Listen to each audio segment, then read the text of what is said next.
So good morning, ladies and gentlemen. Welcome to the inaugural Nairobi Town Hall meeting. Thank you for joining us wherever you are, at home or in the office or in transit, wherever you may be. My name is Carol Oyola, Regional Communications Manager here at AKU, and I will be your moderator this morning. Now, this is a brainchild of the Office of Communications and the Office of the Provost, and it will be the first of many more to come. Our aim is to bring us together to not only get updates on key issues, but also to share learnings and have dialogue on matters that pertain to our well-being at AKU. This is the first of many, and it will be on a rotational basis and will continue even after we move to the new building. Now, on behalf of the Office of Communications, I'd like to thank the university leadership for their support in this initiative. Now, today, I know we're all waiting. The focus is on the charter and the move to the University Center, which has been one hot topic, and you're all eagerly waiting to hear about. Thank you for sending in your questions so far. They will be addressed at some point within the hour. If you do have more questions, please put them on the chat box, or you can email nbi.communicationsea@aku.edu. That's nbi.communicationsea@aku.edu. Now, without further much ado, to start us off is the Regional Vice Provost, Dr. Alex Awiti, with an update on the charter application process here in Kenya. Thank you very much, Carol, and good morning to everyone. Thanks for making time to come to this inaugural town hall, which I think is a very specific and themed town hall. As Carol has said, we'll be talking about the building and we'll provide some updates on the charter process. So before I start the conversation on the subjects that you want us to discuss, I would like to start with some tributes.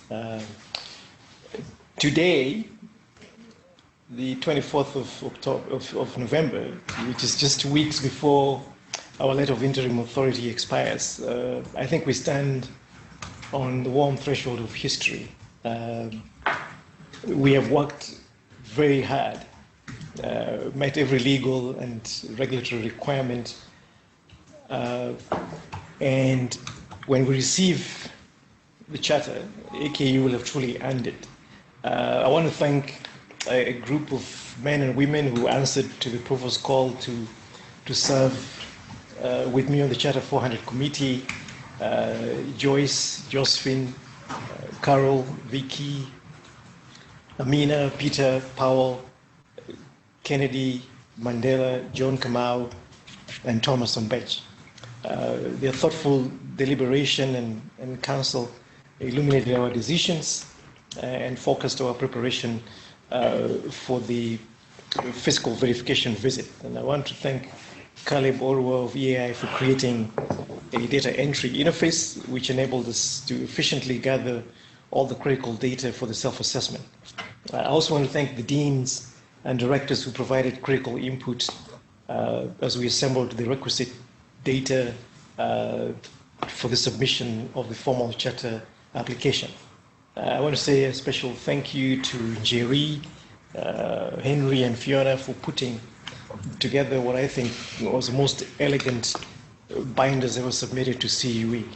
So thank you very much. I also want to again come back to the deans and say a very special thank you to the deans, the vice provost, QTL, the university librarian, Amina, and our UC project team, Director of Student Experience and Associate Registrar, for meeting with and engaging CU peer reviewers during the verification visit on August 13. But most of all, I would like to thank someone very special, a man whose abiding faith in all of us keeps us inspired and reminds us always to keep calm and carry on. Provost Karl Amrine, this improbable journey would have been mission impossible without your unbending support, especially when the climb got very steep. And of course, your amazing humor, even when things look pretty dark. I think enlighten the spirits of all the colleagues who worked so hard to get us to this point. Under your leadership, we have accomplished what our forerunners might have believed was only possible through far-reaching legal and regulatory reform and executive reprieve. We owe you an eternal debt of gratitude. So thank you very much, Carl. Thank you. So I will now turn to what keeps most of you awake at night, the University Center, or in CU parlance, the seat of Aga Khan University. A magnificent twin tower now pierces the skylines of Third Parklands Avenue. The 7 and 12 floors add 36,000 square meters of academic, administrative, and recreational resources. The University Center, for obvious reasons, COVID is 3 months away from completion. We are 3 months off the expected date of completion of the building. We're in constant conversation with our colleagues at the project's office, and they assure me that the building is 90% complete. All the masonry and external works on the main building structure is about 98% complete. As many of you who walk around and come to the Parklands area, you can see that all the external scaffolding on the front and the back facades of the two towers have been removed. For both towers, just to be more specific, the following have been accomplished. The aluminium windows and partitions are 90% complete. The gypsum partitions and the ceiling works are 90% complete. The flooring works are 70% done. The painting works are 60% complete. The mechanical equipment and plant have been procured, and installation is ongoing.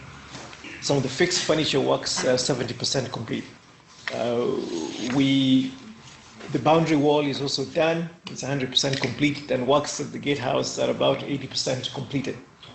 Landscaping work is in progress. We have all the material that we need on site, and Amina and I have been working with our colleagues at the universities, at the projects, and our procurement colleagues, and we are very close to finalizing the orders for the loose furniture, and hopefully Amina will present herself in China at some point to verify that the furniture that we ordered is indeed what will be delivered. About the move, we plan an orderly and phased occupation between May and July. And the School of Nursing and Midwifery, the Medical College, Finance, the Library, and the Provost's office will move in the first wave. The second and last wave will be the Graduate School of Media and Communication, because they have stuff that we have to physically, carefully remove and install in the new building. And we want to do that when the students are in recess. We will keep Peponi Road, and we will continue, which will continue to house the GSMC Innovation Center, the Center of Excellence for Women and Child Health, and all of our institutes. Carl and I have constituted a house committee which will manage all the affairs, settle all the disputes, and figure out how we might allocate scarce resources such as parking, meeting rooms.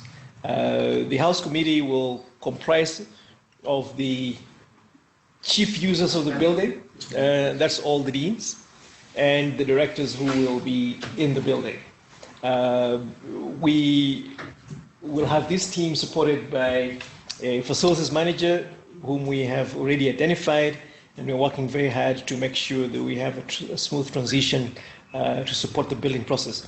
As we speak, the commissioning of the building is beginning. All of the technical parts of it are in hand. We have a consultant working with us to help support that process, and is working with the facilities people. Other things are also happening at the same time. Some of you may have had a chance to see your spaces and to visit the building. These visits will continue. Amina Hirani will be getting in touch with you together with Carol to plan these visits. We will try as much as possible to make sure that you not only see your spaces, but you see the other components of the building, so you get a full appreciation of just the magnificence and the capability of this building. We are very confident that this will indeed be a fitting home for academic programs. All the COVID safety protocols, as this is the era of COVID will apply, just as they do today in all our locations. We will ensure the highest standards of security and will regulate access to visitors. And yes, you will always have to display your staff ID whenever you're in the building or on the campus. This is going to be very different from the practices that obtain in our various locations now. So there will be some changes, but we hope that we will make sure the transition is as painless as can be. So this is the university center in a very literal sense. This is our home. It is our building. It is for all of us. Whether you are on Peponi Road or across the street, the hospital, this is your home. You are welcome to use it at all times, speak about it with pride, and invite your friends and family to our magnificent campus. I will now shut up, and I'm happy to direct all the questions to Amina. Thank you very much. All right, thank you, Alex. I know Amina has a tough task ahead, but not to worry. The questions will be shared between Amina, Alex, and even everyone else who's present. But I'll hand over to Amina Hirani. She is the Design and Projects Manager and will take us on a visual tour of the University Center.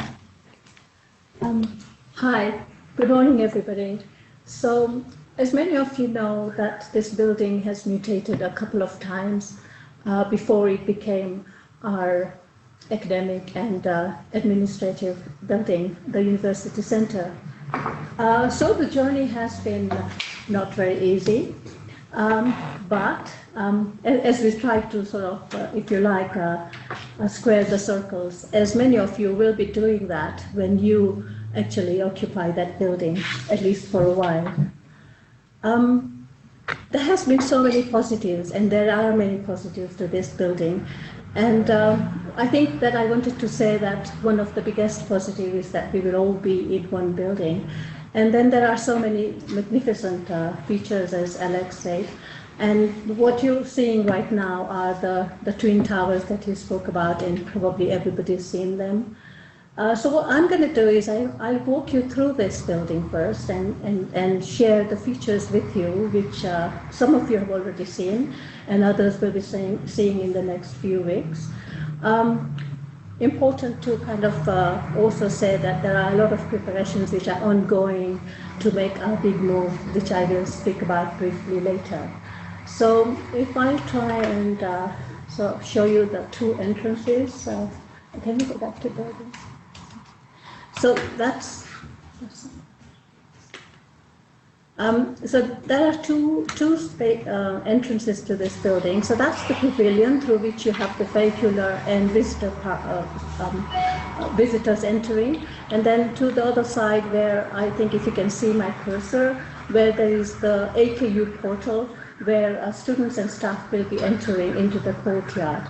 So that kind of is the artist's impression, and that is what we see. And important to see this tree, which is within that artist's impression there.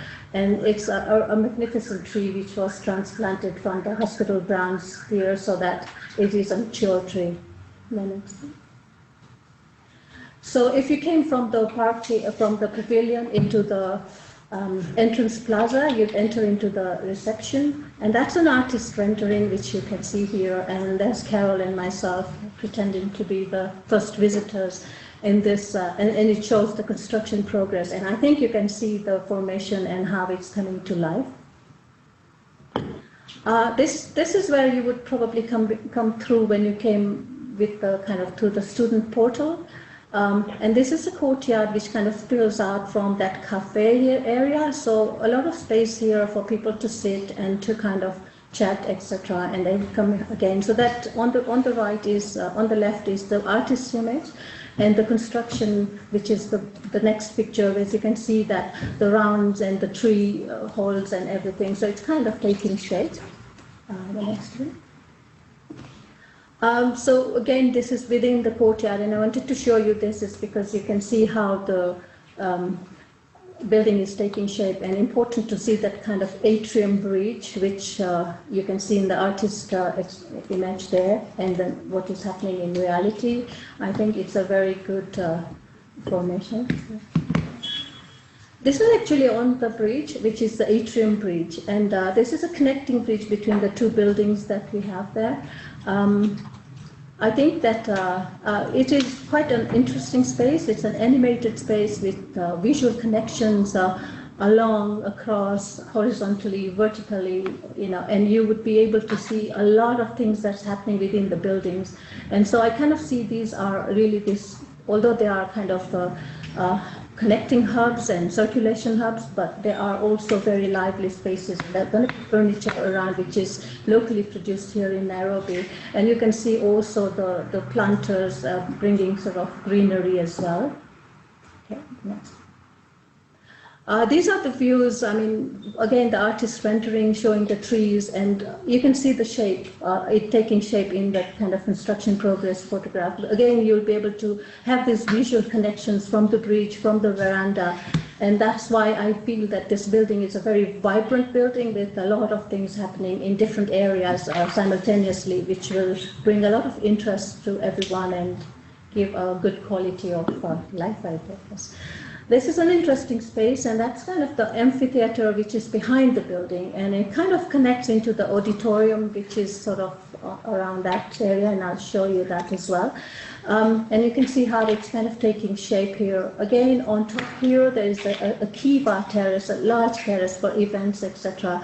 And again, it's a shared space, so there'll be faculty, staff, students, visual connection to what might be happening at the amphitheater, where there could be an impromptu play by students, or it could be an outdoor lecture space or a breakout space.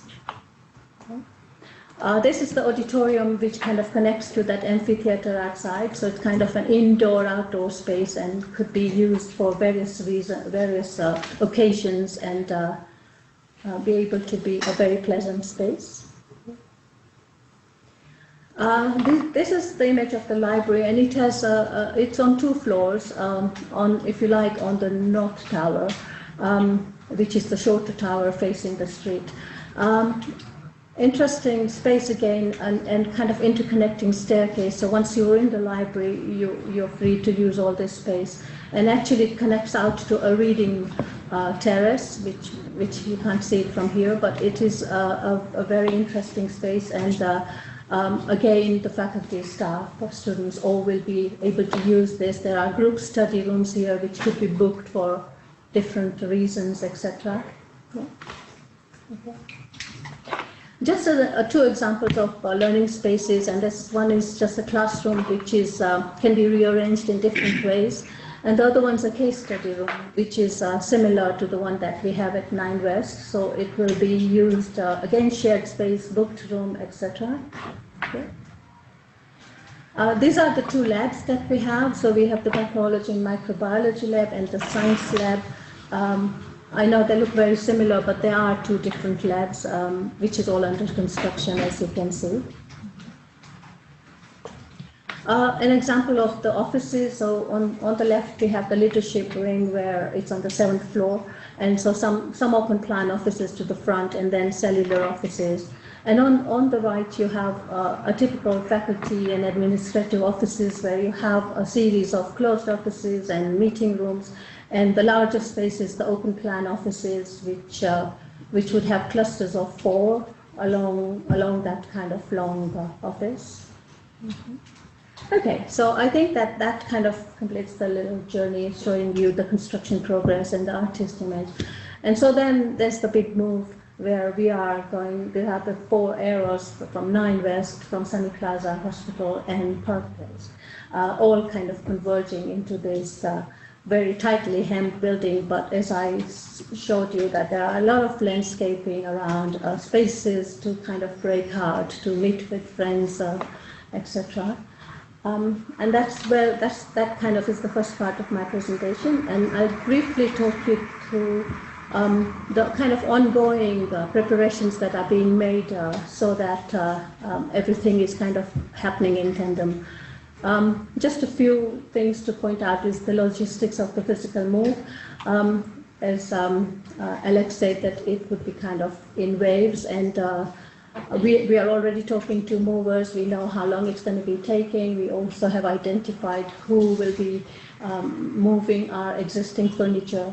We've mapped them out. We've kind of labeled it. We'll be coming to you asking for decluttering your spaces, etc., and providing you with packing boxes so you can put your stuff in, and also telling you what to label so that they go into your spaces when you turn out to work on a Monday morning or whenever at the new center. We've been doing site visits. Some of you have already seen their spaces and other communal spaces as well. We're also recording, making notes of all the feedback and questions you might have. Together with communications, we're working on an open house kind of concept where everyone will kind of come in. We'll have champions and ambassadors showing you around so that you can move right through the building to familiarize yourself with the adjacencies, what is where. Hopefully by that time we'll have all the signage in places so that you can see that. We're working towards the property and facilities management and developing the facilities manual for this particular building so that everybody would know what to do when they want to book a room, where to go for what, etc. Room services, room scheduling, food services, events management, and much more.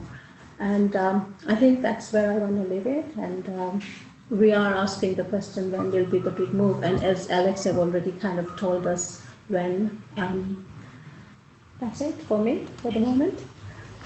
All right, thank you, Amina. And just to let you all know that we will be having a Q&A session right after this upcoming update. Thank you for sending in your questions. We have noted them down and we'll try and see how we can answer them. I'll now move on to our Director for Human Resources, Terry Ramadhani, to give us an update.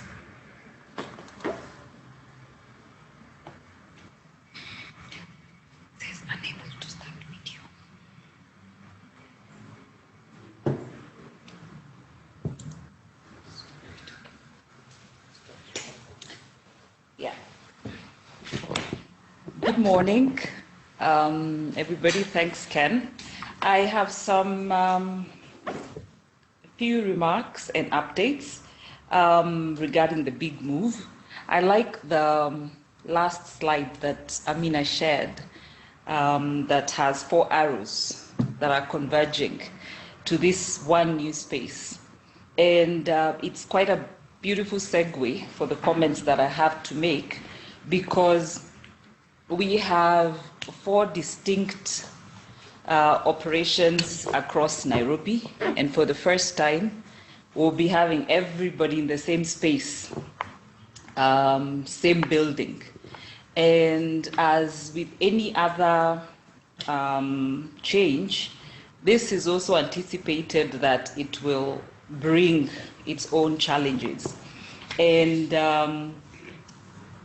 if you think about how teams form, then it means that we will now have to figure out how to share the kitchen with people who are from different entities that we have never quite interacted so closely. We have to figure out how to share the parking spaces, as Alex has alluded to. We have to figure out how to communicate. So there's so many areas that we have to focus on as a new group that is much larger, and we are not used to it.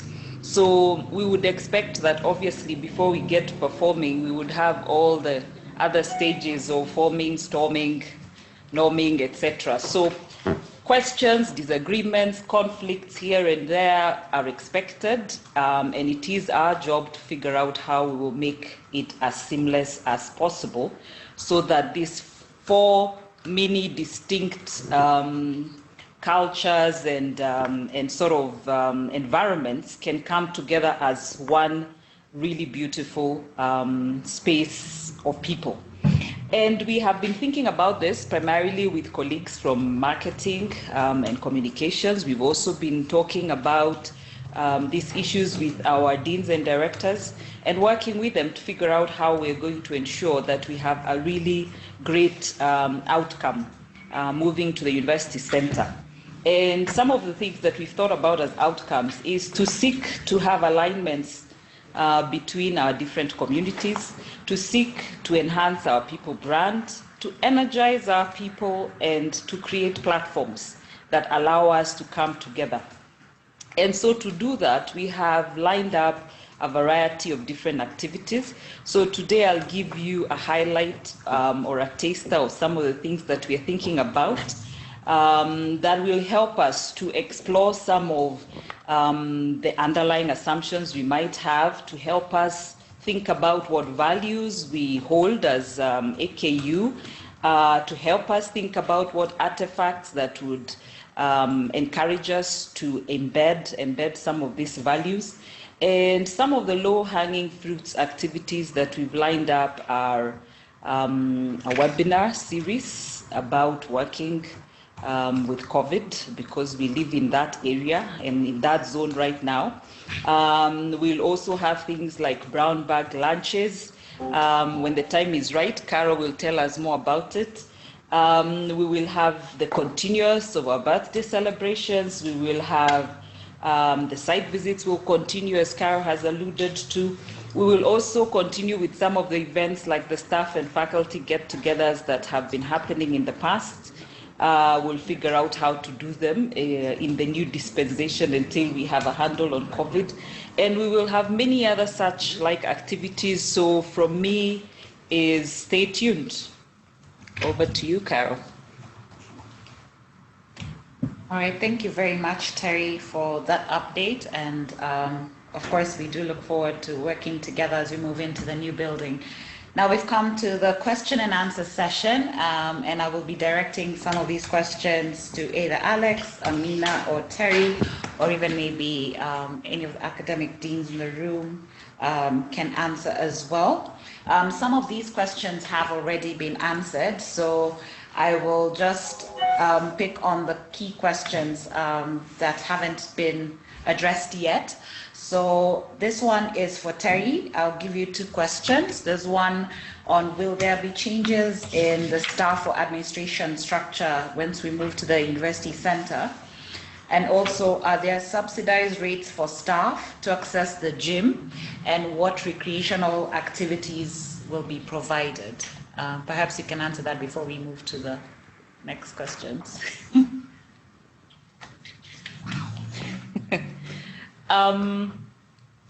Changes. I think that we'll anticipate that there may be some shifts here and there, but we haven't quite conceptualized how those changes will be. Therefore, it's another one for stay tuned. We will communicate further on that. About the gym, I'm imagining that it's probably in reference to the one across. I don't know of current arrangements that have been made, but I can defer to colleagues who may have updates on that to comment. All right.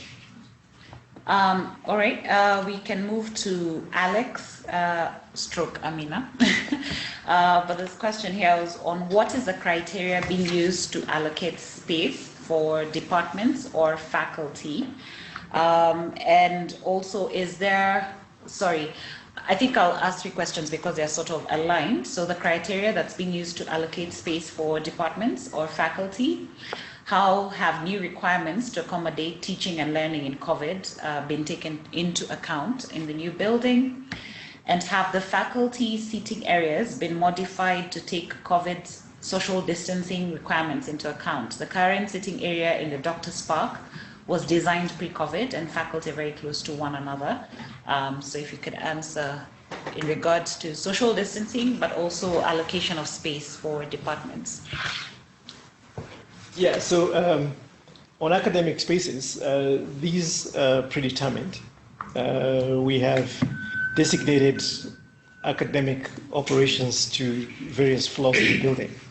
And as I said in my opening remarks, that you're welcome with your deans. I think some of the deans have already visited the site, and I would encourage them to make arrangements for colleagues from your various operations to visit the site and see your new spaces. So that's already predetermined. Yes, the building was designed pre-COVID, but we'll make the adjustments such as we've made in all our locations to ensure that we observe all the non-pharmaceutical interventions, social distancing, use of masks, sanitization, but also rotational attendance, just to make sure that the density of people in the building at any given time is such that we can ensure appropriate adherence to social distancing requirements. So that the teaching and learning spaces is the same answer that I would give. Yes, the building was designed pre-COVID, and we'll have to work with the constraints that are associated with that. We will make sure that to the largest extent possible, that our programs will be delivered in a blended fashion with distance and face-to-face learning. I think Tashmin and her colleagues have worked these details. The deans are already implementing their programs as we speak. So they have all the details. They are the masters of this conversation. So they will know the right thing to do. And if you need any further clarifications that are specific to your academic unit as faculty, then I would encourage you strongly to speak with your dean or your academic lead. Did I miss something? I think that's fine. Could you answer about allocation of space? Yeah, sure. So I think we've worked with all the teams and all the academic planners where we've shared the plans and the layouts of their spaces, which were obviously designed as per the original design brief of 2017-2018. So it's pretty much what they have given us in terms of who is allocated what space, etc. So I'm quite sure that we will, as we walk through the building and you all get a chance to see it, you will know where you would be seated, etc., and what space has been allocated to you by your department. All right. There are 3 questions from pathology, and I don't know who would be best to discuss this between either the academic dean, Professor Lukoye, or between Amina or Alex. What is the plan? Pathology was promised space on the 11th floor to expand research on molecular facilities. Is that still on track? The same question. And also pathology was promised space in the basement for freezer farm. Is that still on track? The other question is similar. So, Alex, I said you should answer it. The dean's putting me on the spot.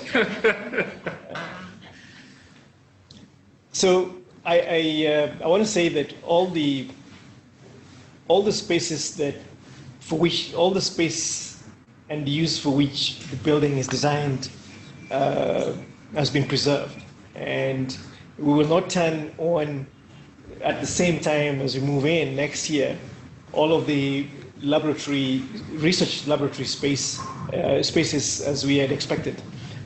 These still remain unfunded, but the commitment is unbending. We will make sure that these spaces are provided and are equipped so that faculty can do the work that they do. So, to the colleague from pathology, your chair, Zahir Malu, has been involved in these conversations in details. Amina may provide some insights and some responses with regard to how many iterations we've had on the space and on the laboratory space as our thinking has evolved, as new players and new academic colleagues have come on board. And I have in mind here Zul Mirali, Mansoor Saleh. We had the initial conversations with Zahir Malu.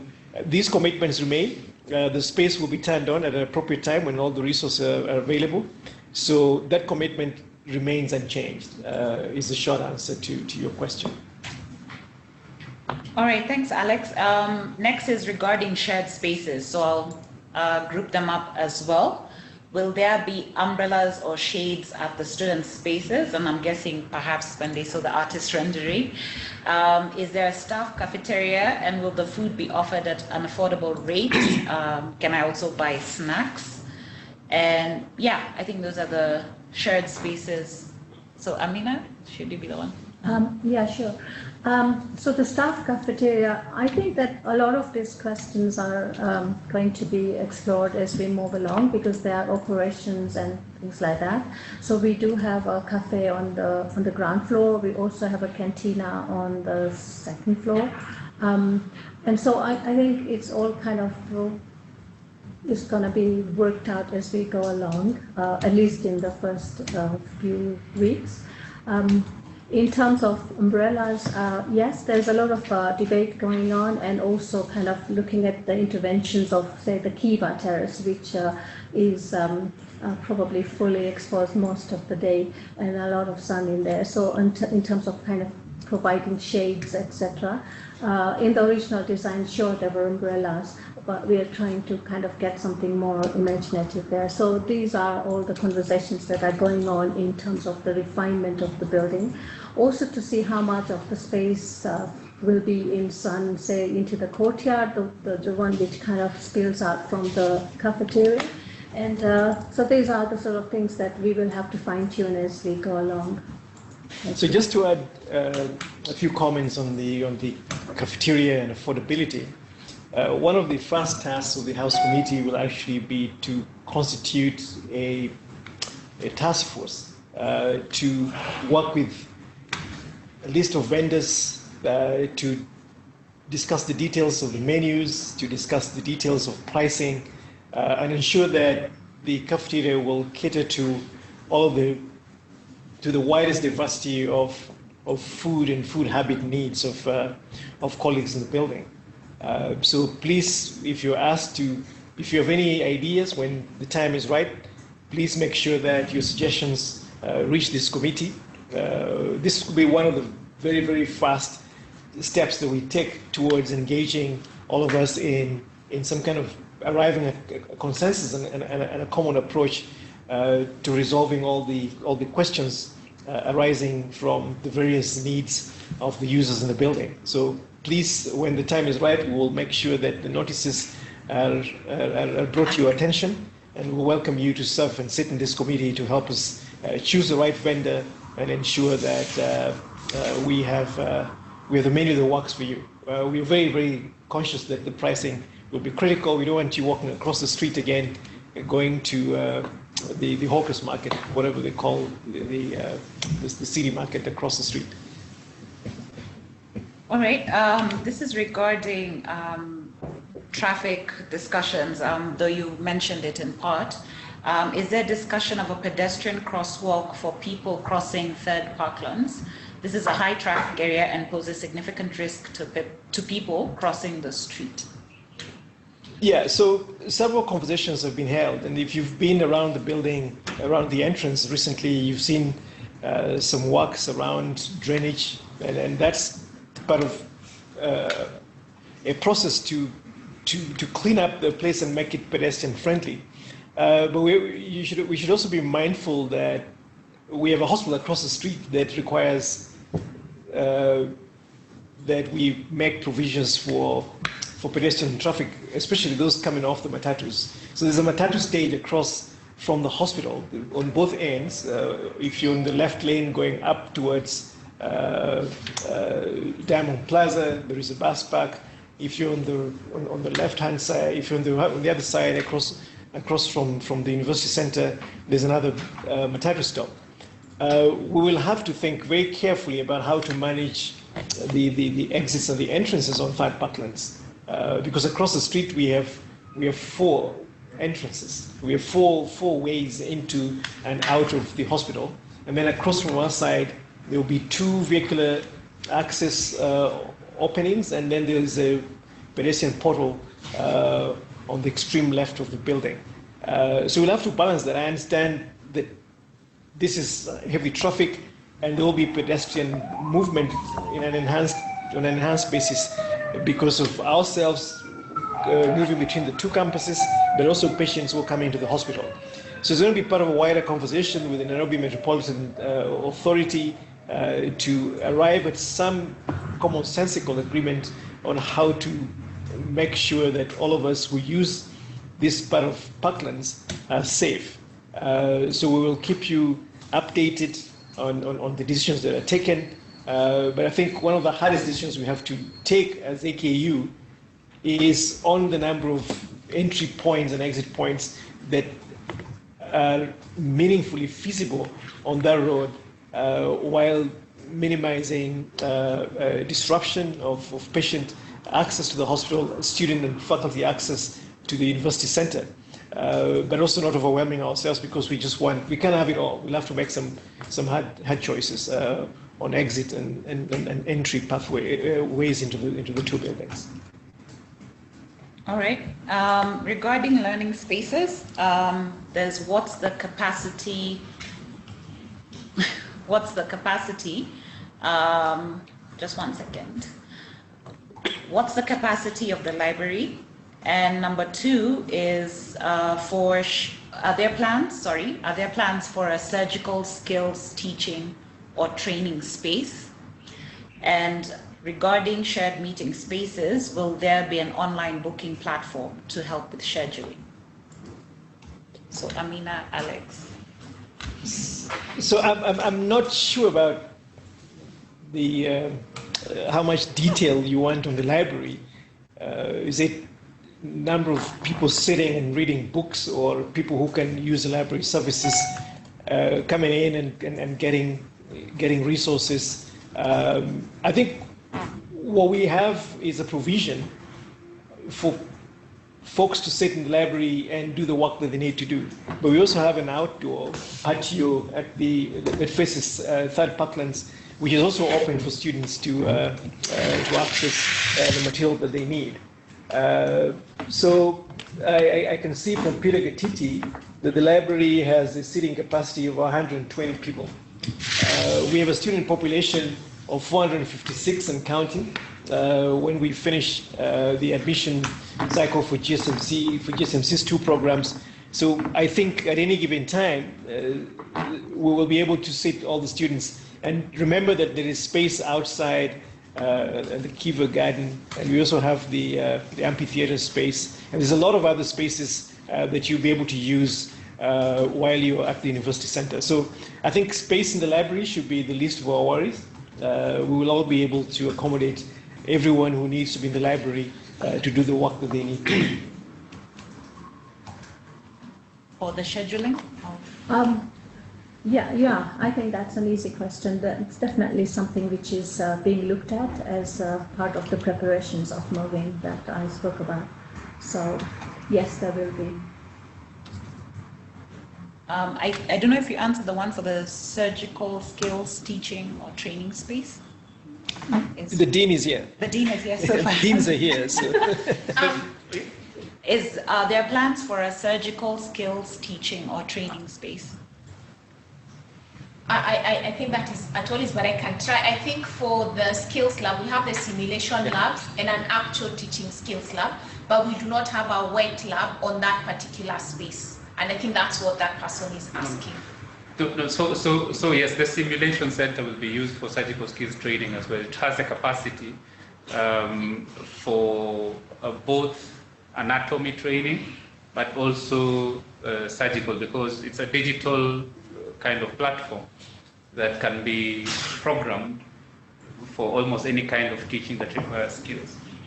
And then there are rooms that go beyond just surgical skills that include interviewing skills and history taking and so on, with appropriately arranged rooms with one-way glass and so on and so forth. So those provisions are there. The specifics are still being worked on. And perhaps also for the academic dean, since you're not getting away with it so fast, is there's a lot of questions on faculty. So would the faculty be given space as per their academic rank? Are the faculty currently in Doctors Park all going to shift to are the faculty members currently in Doctors Park all going to move to the university center? And when will communication of which faculty are to move to the academic center be made? So for the medical college at least, there is what you might call an administrative floor, where people with administrative responsibilities will be housed. So that's already practically settled. For faculty, my philosophy is that departments need to have a space where they get together and work together. And so at the moment, while the flow for faculty and departments is still unfunded at the moment, when that is funded, the plan is to create spaces where departments share that space, members of a department share that space.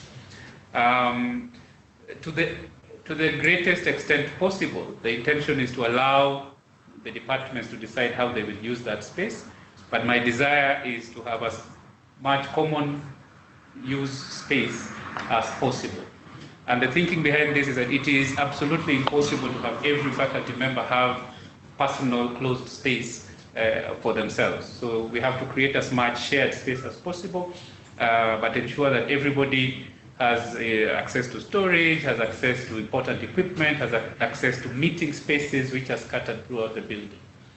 So that's the plan at the moment. So for SONAM, we usually don't sit based on rank per se. We actually have a kind of an interactive seating arrangement. The only uniqueness comes with the requirement by CUE to have allocated office space for those who lead certain programs. But beyond that, we'll continue to sit as we do at SUNY, as together in terms of collegiality. All right, thanks. I will take the last 3 questions and then we'll wrap this up.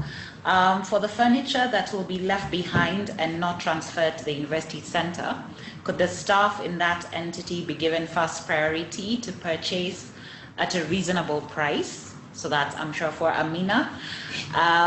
There's another one. With the convergence at one campus, are there plans to harmonize the academic calendars, considering that each entity presently runs their academic activities quasi-independently from the others?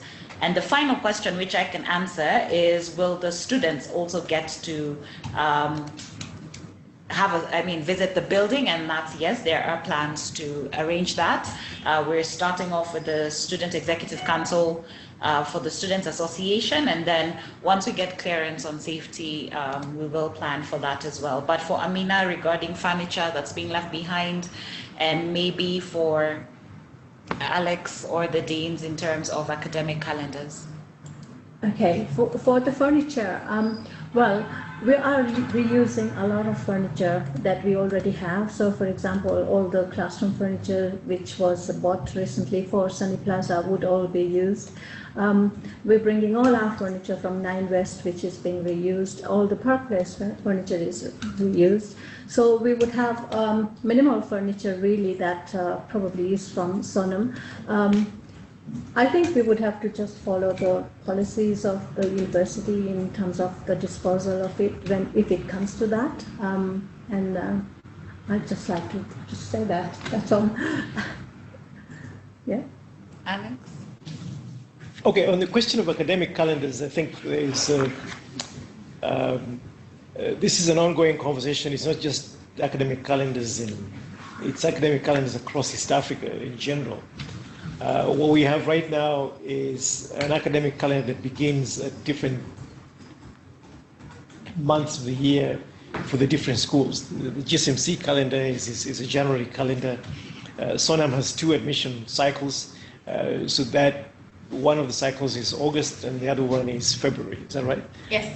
So very broadly, we are in the January, February as the main admission calendar. And I think the desire is to actually create a one AKU student community, especially in Nairobi, in Kenya. And we'll continue having these discussions to make sure that we can align all the admissions to just one date. And this is also good for our comms team, because when we go out with a call for admissions, it's one academic calendar, it's one advertisement, it's one call for students to come in. So we're working on that, and we hope that in not too long, we will have a harmonized academic calendar with the students all coming in at the same time. We have the same onboarding and inauguration of each class, and make sure that they all graduate at some point. We've already made sure that the graduation is like one single graduation, so you don't have several graduation ceremonies. So at least there is evidence that we can actually achieve a one admission start date calendar for all our students.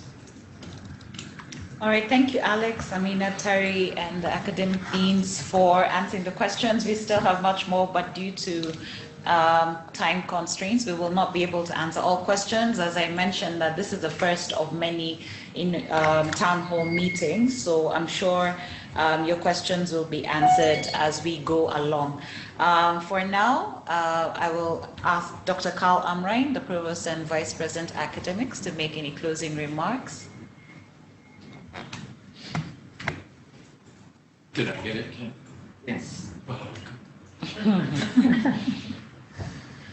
it's asking me something. Good. You're good. You're good to go. Good to go. You. I did that wrong.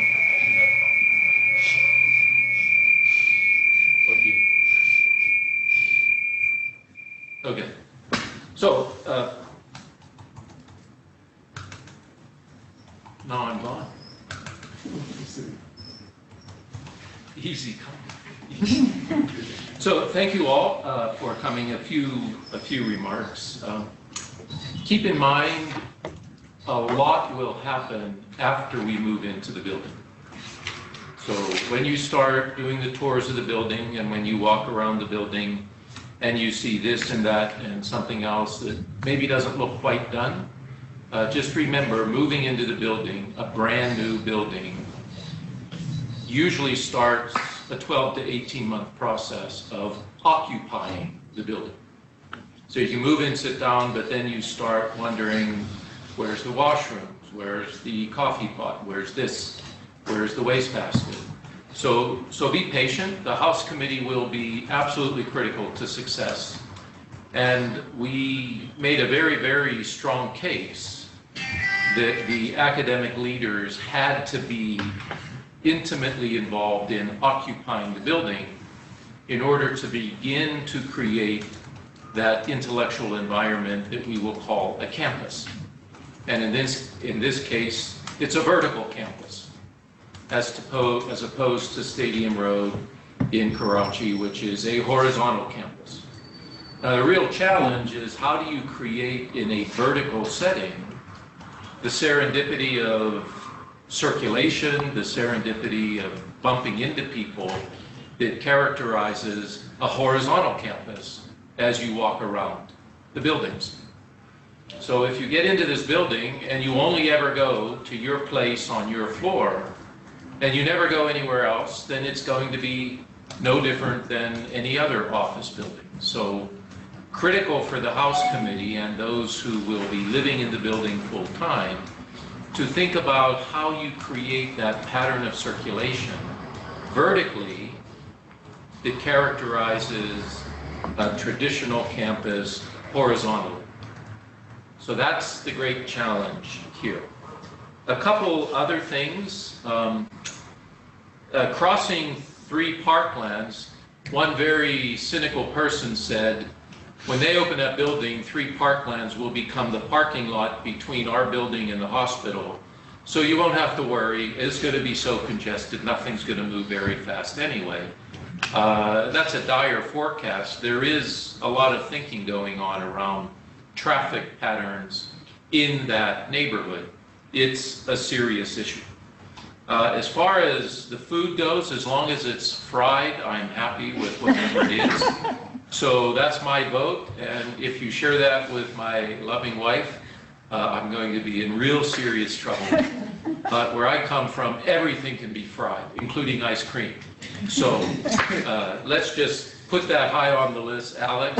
You know, you can talk to the healthcare professionals, but whatever they say, it's got to be fried.